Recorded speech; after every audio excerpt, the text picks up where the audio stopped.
Welcome to your number one soccer podcast in the land. It's a pass and move.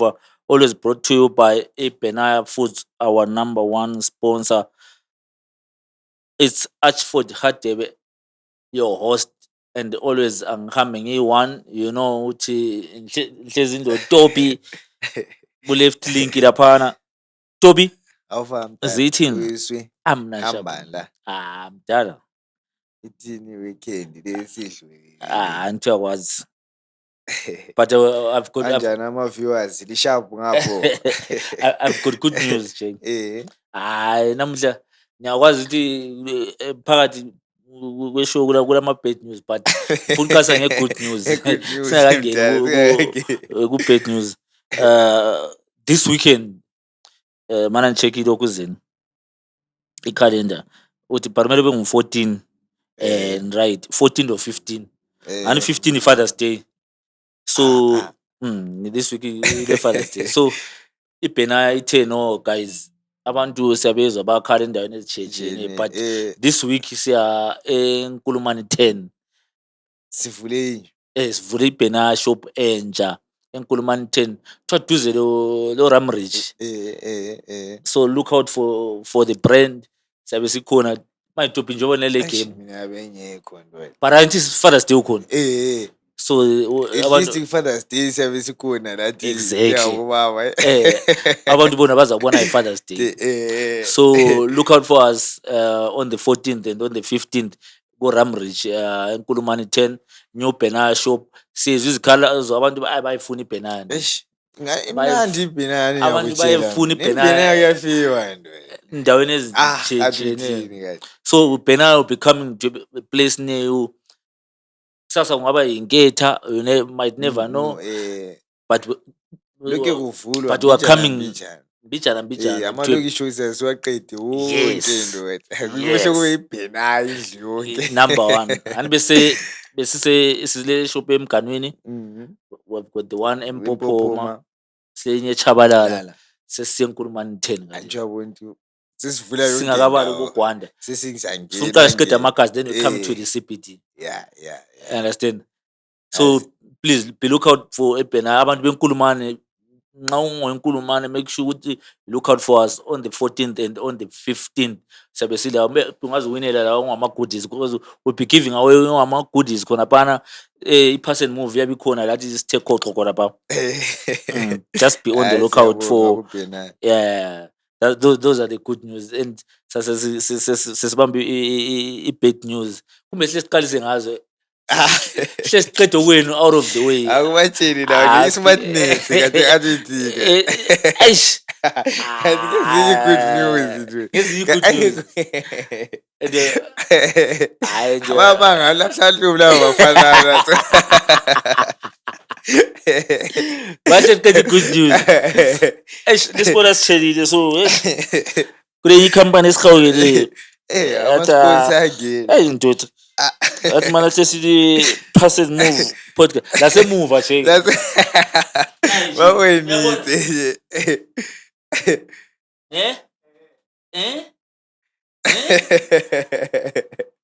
What you talk about, siyabonga. branded. siyabonga Tobi benza chaywa. ntwe nathi manje uthi ama-good news njani Umbe wemchayisa uthe phongo wethu. So siyabonga guys for the support and we really appreciate. So there is a company called Sia Collections. Sia Collections yenza ngokuthunga. Bathunga izikipa, ama-uniform esikolo, ama-worksuit. Very wonke ya-alter even uyabona yenza konke vele bayenza everything. So Sia Collections ithe magents sihlala silibona hayi ngani alichayisha. Sicela ukuthi silenzele lani okusmart lani liphume lifanana you understand? So basishaya ngama-golf tees, bayenza ama-golf tees, bayenza ama-plane, bayenza konke. bayenza Ba-embroider nxa if you want to beku-embroidere something ba-originathele ilokhuzeni ilogo lakho bekuchayelele nge-price. So what the guys will do, menze uzafaka lapha umenzi Amanamba eSiya umenzi uzafaka Collections. ilogo labo laphana efakele lama number abo. So if you want to get in touch, let me just check out i-number yabo so that omunye phela abanye time kuba la nje yawazi. Umuntu uyabe efuna ukuzwisisa We're ngempela not ezwele gifted. ngevolume. We're not gifted the same. So you can contact iSiya Collections on this number. Umenzi uzayifaka lapha. iSiya Collections on 0773 627 178. Ngizayiphinda njalo. Ithi 0773 627 178. It's a clothing company, clothing brand, very uniforms, t-shirt, they fix and supply even Konke they fix and supply even embroidery machines. Balungisa. So nxa lo mchini wakho ofileyo ofuna ukuthi bakulungisele, you can contact the numbers, they'll be on the screen. That's iSiya Collections for you. I can see quality. Quality. Quality. Uyayala vele local. Awuyayala ukuthi local brand. Cleans. Clean, Vele smart, elizwe la uthi even ugodola phandle Ikafuthi vele cleanest. njalo. Siyabonga iSiya Collections. Siyabonga. Thank you for the support. Thank you so much. Phose ngangena kumuje show. Ukuthi uningi man. There's so much that's happening. Okuningi sad news. News that we're not expecting. To be asesiqaliseke ngani. I know wena umela ngikhulume kakhulu nge-team yakho. Mina yimi engikhuluma nge-team yakho. Wena just listen. Wena just listen to me. So uzangena sesikwamanye ama-results but on the weekend belile Nka United powered by ezimbali Kingdom Blue. Sponsor and is coached by Chipo Toto lo Thoma nomdala lo Chipo Toto. I think is there but nguye wayimela kakhulu ngcoach.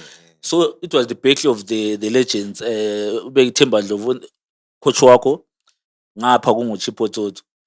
And Chipo Toto came out tops. Walidla uChipo ku home 2-1.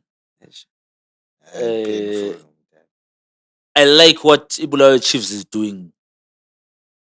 What I saw, we're always speaking about a soccer match being an event. It was a proper event, Ibulawayo Chiefs village, where Tumahlaba halftime show waqaswa serenade ngemusic ibhorela ngakaqalisi lapha, then lange halftime mdala a division 1 game kule big screen as the match was happening live. It's unfortunate nje yayikhatshana but next time I think bazayifaka eduze. But what's happening at Chiefs Village is nice, even though ama-results ngibone ku-Twitter is always anama-Twitter kings but ebhoreni akula John Cena. So uChipo came out tops. Inka United idle Ibulawayo Chiefs 2-1. I-team ka-co-host wami lapho Crispin Machis and wangena uyisapho. Angazi ukuthi why ungangena uyisapho always you make an impact. Maybe nxa uyi-impact player, I don't know, but according to me, I think lapha no Super kwamele uqalise this game because those are local derbies. But anyway, that's a story for another day. We'll touch base on another day. Let's look at other results ezenzakele ku Division 1. We saw, let me quickly go through to the Southern Region. Southern Region Soccer League, match week 9. We saw Black Rock. Last week ngikhulume ngomthulisi. Another legend, the former soccer legend. He's doing well at Black Rock. Udlale ngeFriday udla iBulawayo Warriors. iBulawayo Warriors came from behind. 2-1. Away from home. It shows ukuthi iBlack Rock besikhuluma ngayo last week ukuthi is doing a good job ku Black Rock. Kuhle lokho ya. Then we saw another game on Saturday. I-Ajax idliwa iMegawatt. iMegawatt khaya vele ichaya 1. Lana liba linika 1.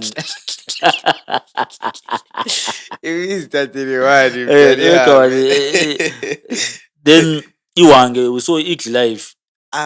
City Eagle Life. It's a surprise result. Very surprising. Eagle Life Football Club. But ungani wena very good home. Eagle Life. Home. They get home. I think they get points home more than away. bona babambe iLokhuzeni iwange to a 1-1 draw. I think those are the results that made up from unga-check-a i-log standing lapha. Then if you look at the log standing, iwange just jumped to number 1 with Bulawayo Chiefs falling behind iwange to number 2. Iwange is now has 20 points. Then you guys are on 19 points. Then Inkai ngewin yawo they climbed to third on the log. They are now on 16 points, which makes the log very, very interesting. Then we go to Northern Region. Let's look at Northern Region where we saw Mombe Yaroa. Kuthiwa yini kanti team le? Mombe Yaroa. Mombe Yaroa. Mombe Yaoura. Yeah, it's French. Mombe Yaoura. Idla iChinoyi away. Le enye phezulu Agama FC. Agama FC. Agama la iwine 1-0. Then Eagles yedliwe. Eagles la iseduza. Number 3. Idliwe 2-0 iChegutu Pirates. So if you look at the log, Northern Region, we've got Agama on 28 points, then Mombe Yaoura on 27 points, followed by Golden Eagles on 23 points, with the same number of games. I like what's happening in Northern Region. Most teams have played the same number of games, except for a few who are on 11 games. So that's the top 3 Northern Region, Division 1. We go to Eastern. I thought Ilokhuzeni Tobi. Yeah. Wangu Mazotsi. Laphana I think babhala statement lesana besithi sebefuna. Ungathi maybe wasebeyehlayelana phansi into wangikhona basebebona but it's not okay. Siyaphula njani out. So he's continuing to play.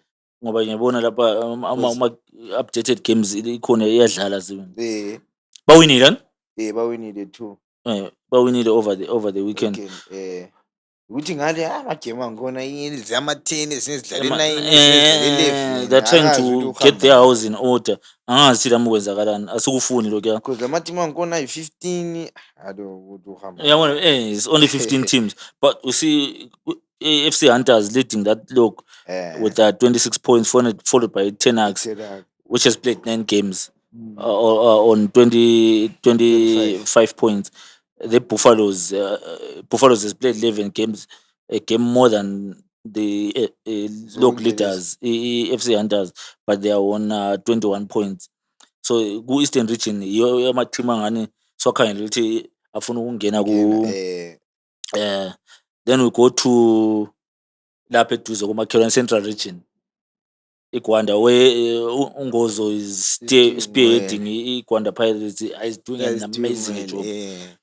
Ukuthi ama teams afighter lawo akuplaying iyadraw yakhe stadium ekhwekhwe esikhangela ukuthi siyabe FIFA CAF approved. So yabona ubunzima bakhona onzima uthi awumele sibe le hotel silewetela ngabona umdala ngabona ivideo umdala ekhuluma esithi manje emaroom apha unangokuthira but it's good to have such stadium it's good for you go officer auto PF ngala uyathola isponsor bisoti nje. We saw ku Central Region iYardrock idle iBlanket Mine 2-1 iGogwe North idle iGrain Tigers 1-0. Then Ungozo uwinile la ile Shesham. Ungozo udle Gem West udle 1-0. Then Shesham idle MSU 5. If you look at the table laphana you will see ukuthi Shesham is on top on 29 points, followed by Yardrock on 28 points. Then Gwanda Pirates on top. 1 point, 3 points, 1.3 points. Then Gwanda Pirates is on third on 20 points. Bale game liana but bazabanike 3 points. Labana bangaso 0-0. Oh 0-0. But the crowd trouble phela started ngokuchecka kuhle baza investigate. Uthi mana sibona uyama. But mina bengayinika 3 points. Ngokubona kwami la ngokwenzakala kwezinto. They were not at fault iGwanda Pirates. Abona they were not at fault but konkhana into yawazi ama statement le favor ukuthi yabimeliye ngayo. Yabo. Yeah. Hayi, ngiyakuzwa Job. So we've covered the whole of it, Division Division 1, One results. ezelizwe results lama-log standing. Then we have national team, my brother. Eish. What's your take? Siqase ngale anoma ICOSAFA. i2 Siqase asiqase nge- ngeCOSAFA. Eish. Wabuke igame egoli. Igame eSouth Africa ngiyibonile. Eish. Ya, uyabona bana Ngibone sekuyi-repeat kodwa, but ngiyibonile. nami ngayibonisa i-repeat. Eh. Ikuthe laphana ukuthi saselo msebenzi eZimbabwe. Sinomsebenzi omkhulu sibili in terms of ukuthi sibone ukuthi si-organize njani izinto zethu from phezulu kusiya phansi, because to be honest thina ngokungamanda bathi bahambisa amanda 21 under 23 uyabona, but ungakhangela the South Africa phela layo ngabafana abancane under 20 under, but you could tell ukuthi but alawa kwaku-highest level udlula thina. Exactly. In terms of technique, in terms of ball management, in terms of uku-attack-a konke ndoda ikuthe ukuthi hayi thina singemuva. Kule issue ekhulunywe nguZemura, statement esikhulunywe nguZemura, lo left back wama-Warriors amaqembu, uthe ukawabhoda nje check ama-ground eZimba. Yeah. Because we all know ukuthi ama-state of the pitches eZimbabwe akho Akho sharp. sharp. Lokhana kule effect yini nxa, because abaningi labana ngama-local based ombeba, yabo, Very mostly mostly ama-local, besides abafana labo abe-Crystal Palace yabo labo. yibo ababejayele. Kule effect yini udlala ema-ground angekho proper la nxa usudlala on a proper pitch, because I could tell you these boys are struggling ukudlala i-pitch e-proper. Lana uyabona i-ground lana it's a proper pitch yani FIFA standard. Yabona inkulu. Exactly. I-white ivulekile, ithefu mnandi. Uyabona? They are not used to playing endaweni enjalo. Laza anjabona ukuthi laphana ibhora alisole liyani lokuthi liyabe lokhu lichaywa. South Africa ibilifaka phansi yabo, but namanje manje ujayela ukuchaya liyaphumula, but ele kubuya phansi ayaphumula. Lokhana kwenziwa ngama-ground yini ukuthi ama-ground ethu ama-ground ethu vele nje jabula afile nje afile. You remember i-Sundowns yake yabuya e-BF yakhala la ye-BF imagine bathi la zo ground ithefu le hayi ebhora uyabona, then usuhambe ngale manje ebhoreni uyabona but thina sasengemuva. Mina I think into engiyithethe from the 2 games that I've seen eCOSAFA. By the way, we lost the 2 games. Plus wena ungakhanyela isquad sethu, ungakhanyela abafana bakhona laphana, were they playing ku club level, were they fit for ukuthi befike ngale be-compete, uyabona. That's another story futhi i-fitness, because maybe abaningi laphana ngabafana abancane, they were not consistent ukuthi week in week out. Uyabona uPrince wagcina nini ukudlala week in week out, uyabona. Sometimes he's in, sometimes he's out. Even Umbeba, the captain, sometimes he's in, sometimes he's out. Uyabona. So i-fitness yayo yabi njani, yabi sikhawunta kwamba. The only boy uGore awaseva bamba ngizwa lo commentator sithi Imozi singamluza akakhulu wayishort ukwelinye level ukwenye level. Uyabo bonke umuntu ocomputer week in week out and ikho kuqhakathekile. uyabona. And the other thing that we spoke about nge-team le eCOSAFA, what's the intention? Because baphonga ukupika ama-players lawana yiwo yini ukuthi angafuna ukungena ku-national team proper, or they are there to fulfill i-fix. Yiko phela sasikhuluma ngakho ukuthi i-continuity yangikhona thina silayo yini, ngoba at the end of the day ucoach yena lo ucoacha kathesi maybe next iCOSAFA yabe ngayisiyo la even uma-under 20, because thina i-structure sethu asiko that solid ukuthi uyabona but lesi yiso sibili, because you will find ukuthi thina sathi sithi next year siya ku-COSAFA, ucoach kusongomunye songomunye obuyayo la ubuya ngento zakho le-team yakhe. ufuna ukuwina yena, maybe ufuna ukucarry course yakho, uzabiza abanye abantu sesithi ama-123 akasafunakala. sisase ku-issue yona le kulo mfuna ukuthi sihle indaba le angikwazi wena ukhayela ngaliphi indlela. I've got my enhle engikhayela ngayo kulo Nathan Mtasa. uNathan Mtasa we-Scotland umfana lwana has been hyped. I think kule Lokuzen Cheng even ku-Scotland ngokwayo menze I'll send i-post ababelifake ule banner. There's a player ule banner umuntu akaphokelo by the way, but bengifuna ukuthi sikubale, mina bengingafuna ukuthi ngufake ngumention kakhulu umuntu akaphokelo because kuyabe sokungani ngifuna ukuthi sibone yena as a player ngokwebhola, but ngendlela abakwenza ngayo ngani umfana lwana bambazela ukuthi into lena, because everyone in the country has got his own opinion ngomfana lo. Exactly. Ngani it is being hyped.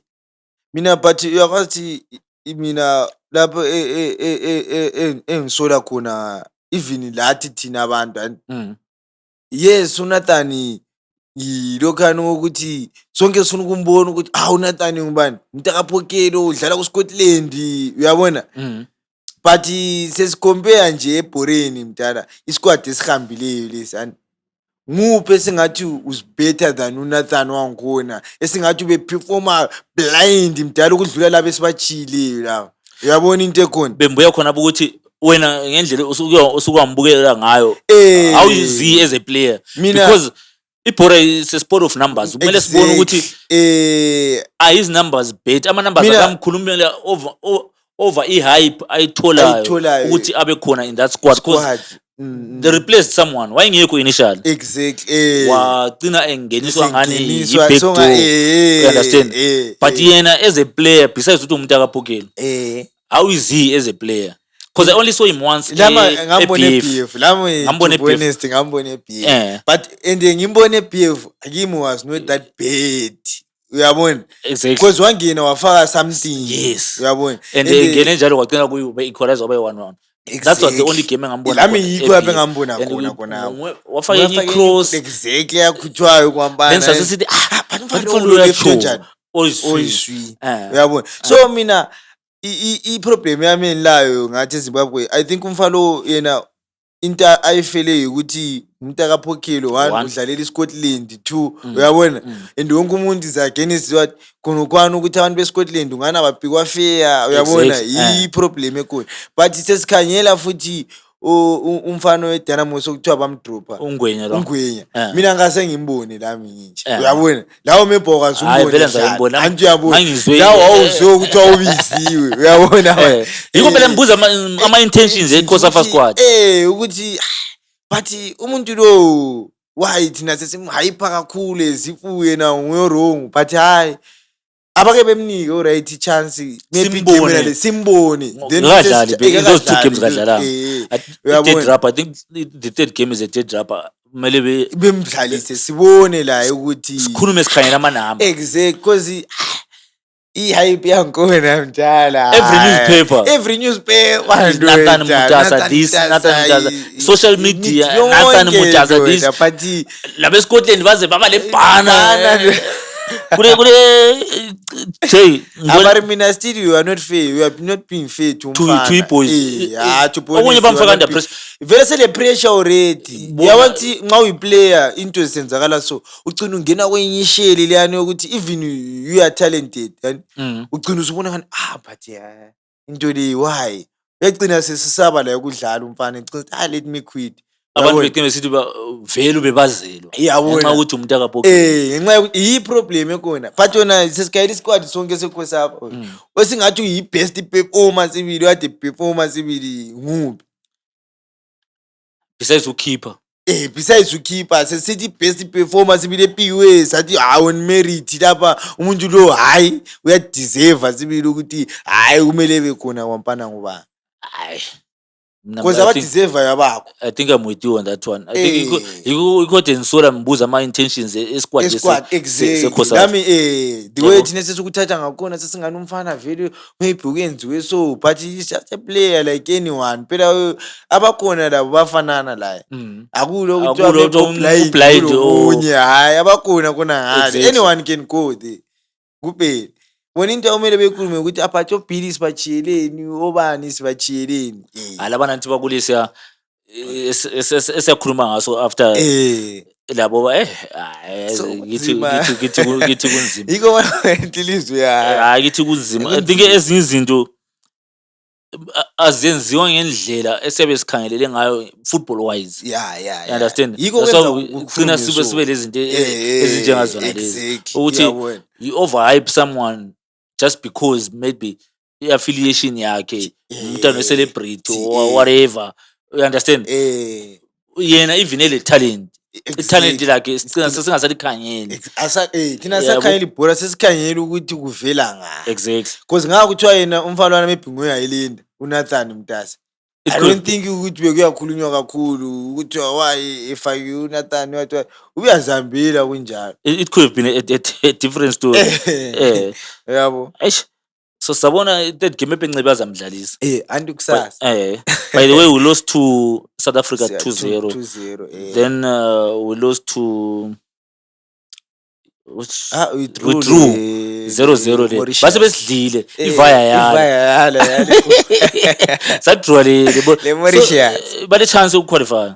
Bon. Because South Africa is on 4 points, But awuhambe wani lama? Hamba 2. Oh. And South Africa is on 4 points. Then Mozambique. Mozambique, I think it's on 4 points. I think Mozambique is 2 wins. You 6. Mozambique is on 6. South Africa is on 4. Bona bale chance yokukhipha iSouth Africa maybe on goal difference. South Africa, that is if South Africa ngadliwa in last game. But even igame lane Mauritius ngayibona. I was not happy. Mina kunomfana wani okwaku-anchors number 6 okufitshane kwachova ngikubonile ibizo lakho ngiyakukhohlwa ngakubona lokhana kuyachova. So that's the COSAFA squad, the issue ka Nathan Mtasa.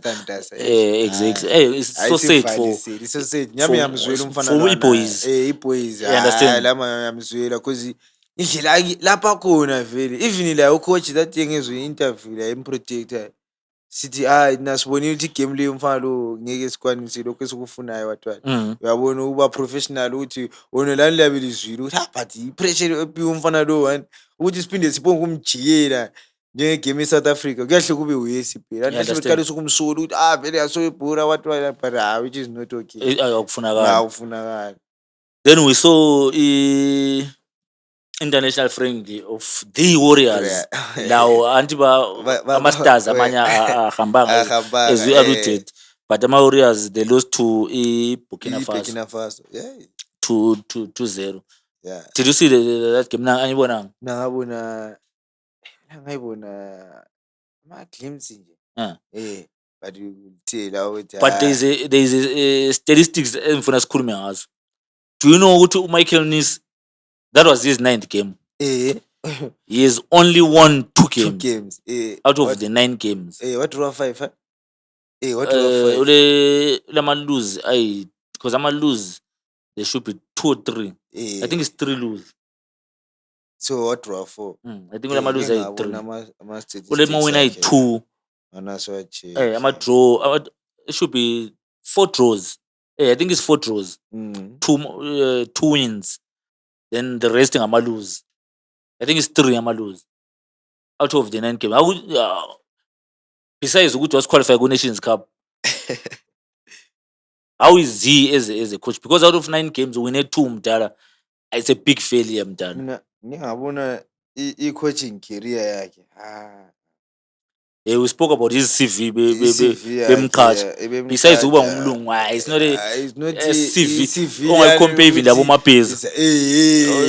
Ubona amabhezi abengcono. Exactly. But sesidla amapenceli the color of his skin, but it's serious nje.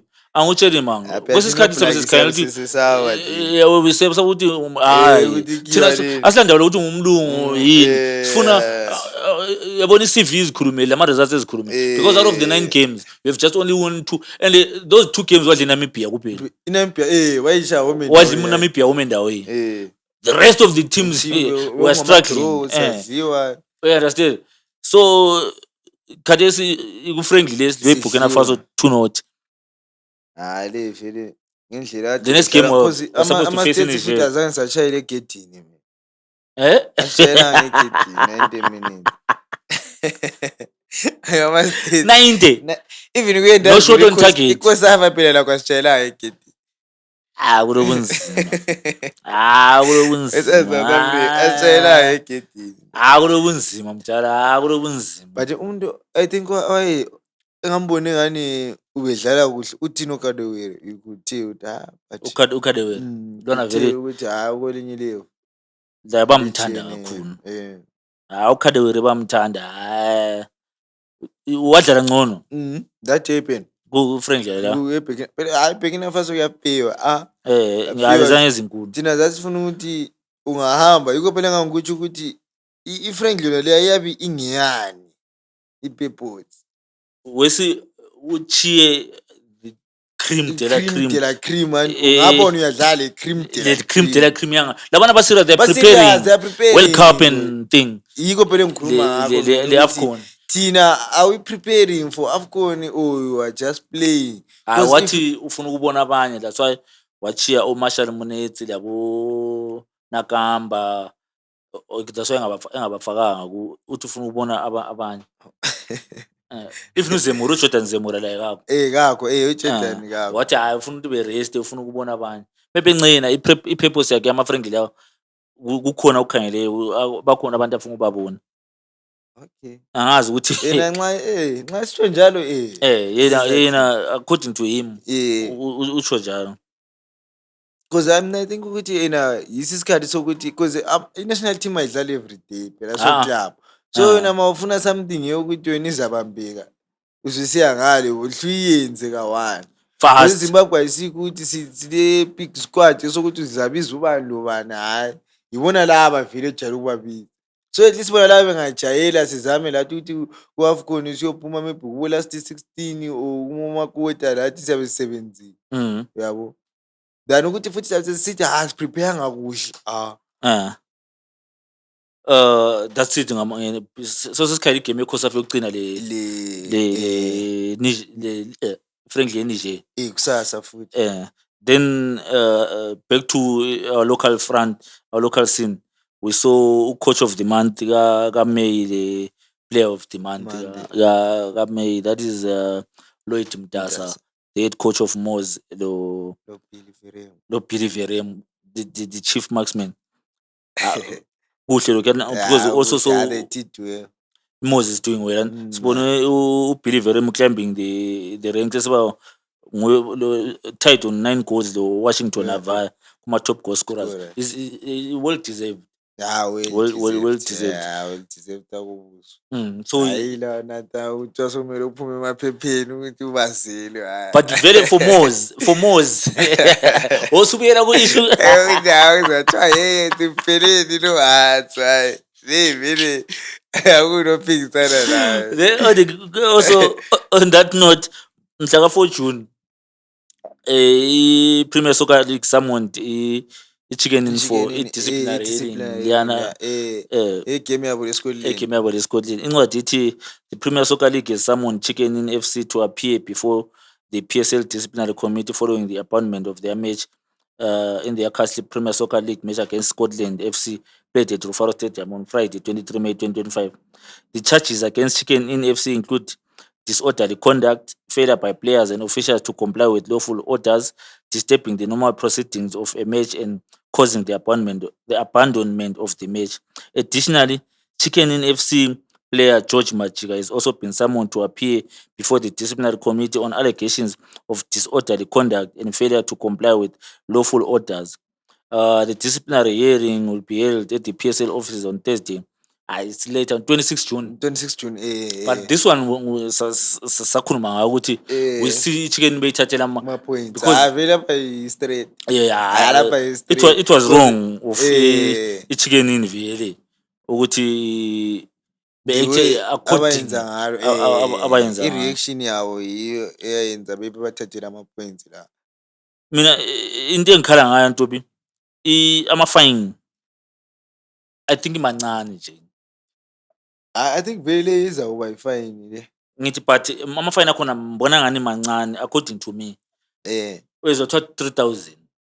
Obviously But vele ama-actions anjenganalana they Lana- bring i-game to disrepute. Eh. Akufunakala okuyizinto okunjalo. khona kuyenza ibhora lingani asikho serious. Vele Ngani you are asikho not serious. professional. You understand? Eh. Vele singekho serious.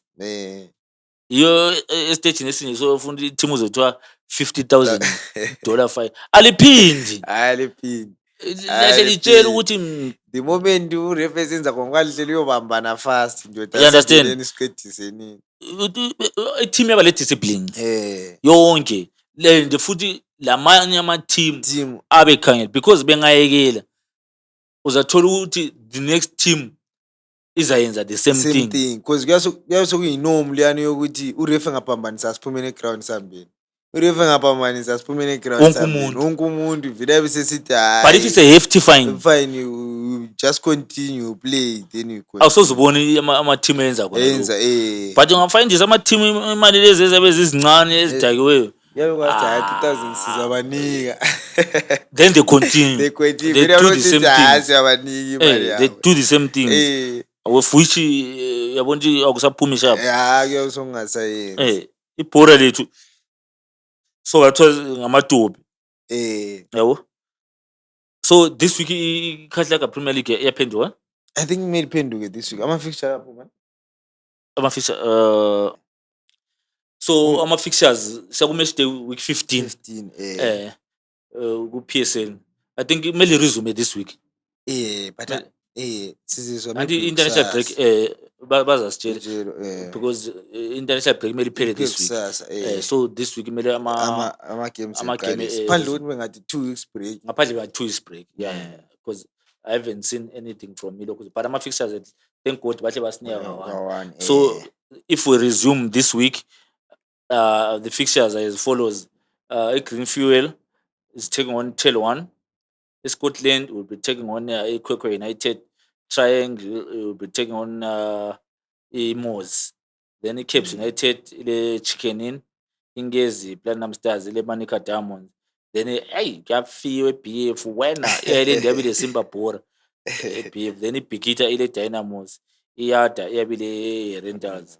Then i-Platinum iyabile Carib. ZPC Carib. Ama-fixtures kam match day 15 where i-Moors lokhe iphezulu followed by i-Scotland. Ngiyafika. So those are the fixtures. That's it for this week. Sabonana next week, but don't forgetting ukuthi this week sabe siseNkulumane 10 ko-Ram Ridge sivula i-banana shop entsha. Vele izokudla ibhenaya. Abantu bebuye cheki izinto ezinje you must not miss. Vele ungakhohlwa. Come through ungaziwinela ngama-goodies wakho ubona then Uya le mall ubona konke. isiya collections siyabonga abafowethu Siyabonga for the support. Keep on supporting Fiso. Big up to Mafia style. Giant. Ungayithuki usufonela uzobona i-giant. Hayi leli thunga. Hayi giant lisabe.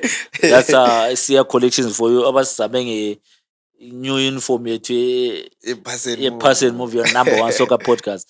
It's been a lovely episode. Hayi siyabonga. Asicheki always nxa sikusho ngiyabe ngingasafuni ukuthi siqede. Isiqede mntana. Sesifuna leyani deal okay. Mntana beyi-sky. Oh, there's another thing. If you want maybe kulo muntu ombona ukuthi lo soccer legend or involved ebholeni, you want us to wave him on the show, please write to us. Mhm. Or if you also want to Want be to part of cut the show, show, because ishow yabantu. exactly, You show understand? yabantu. Support Umuntu webhora, lebhora, lo muntu webhora, or yeah, but as long as you understand Enzeni- football and you talk sense yeah, and kakhulu, make sense, kakhulu, write to us. Then we'll be a guest on the show. But otherwise, eh, that's it for this week. See you next time, guys. Jabu. Ciao, ciao.